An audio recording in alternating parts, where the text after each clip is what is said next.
আপু আজকে তোমার বাসায় এলাম, তুমি আজকে কি খাওয়াবা? আমার একমাত্র ছোট ভাই আসছে আদরের। তাকে আমি ভালো কিছু না রান্না করে খাওয়াইতে পারি? আজকে চিংড়ি মাছ ভুনা করবো আমার ভাইয়ের জন্য। আচ্ছা দেখি তো কি রান্না করো। আচ্ছা আসো। প্রথমে চুলাটা জ্বালিয়ে নিব। তারপর কড়াই বসাবো। এখন কড়াইটা গরম হতে থাক, আমি এদিকে চিংড়ি মাছটা মেরিনেট করব। এখন চিংড়ি মাছটা মেরিনেট করে নেব।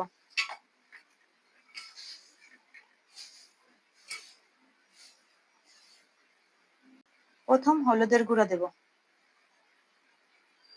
তারপর সামান্য একটু লবণ দেব। কড়াইটা গরম হয়ে গিয়েছে, এখন তেল দিব, পরিমাণ মতো তেল। এখন আমি চিংড়ি মাছটা মাখিয়ে নেব সুন্দরভাবে। আমার সুন্দর করে মাখানো হয়ে গেছে, এখন আমি চিংড়ি মাছটা কড়াইতে দিয়ে দাও। বিসমিল্লাহ।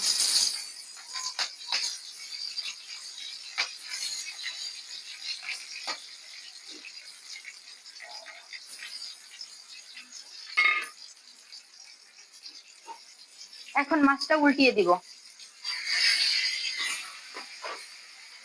এক পাশ আমার ভাজা হয়ে গেছে, এখন অপর পাশ হবে। ততক্ষণে আমি মাছ রান্না করার জন্য বাকি জিনিসগুলো গুছিয়ে নিব। চিংড়ি মাছগুলো হয়ে গেছে, এখন আমি একটা একটা করে উঠিয়ে নিব। লাল লাল করে ভাজা হয়ে গেছে।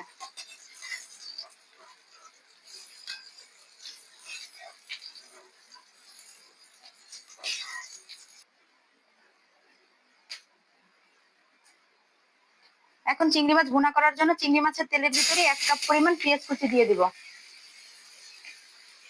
কইলা। এখন পরিমাণ মতো হলুদের গুঁড়ি, মরিচের গুঁড়ি আর লবণ দিয়ে দিব।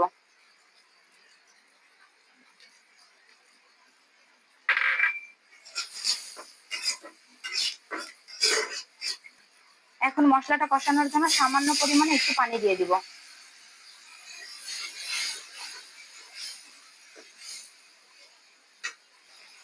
মশলা কষানো হয়ে গেছে, এখন আমি পরিমাণ মতো পানি দিয়ে নিব।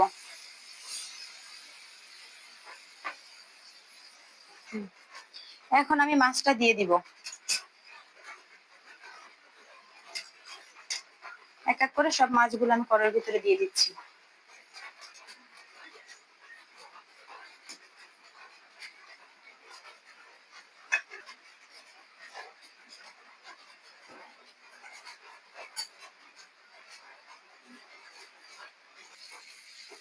এখন চিংড়ি মাছটা হয়ে গেছে, আমি চুলাটা অফ করে দিব। এখন আমি চিংড়ি মাছটা কড়াই থেকে উঠিয়ে নিব।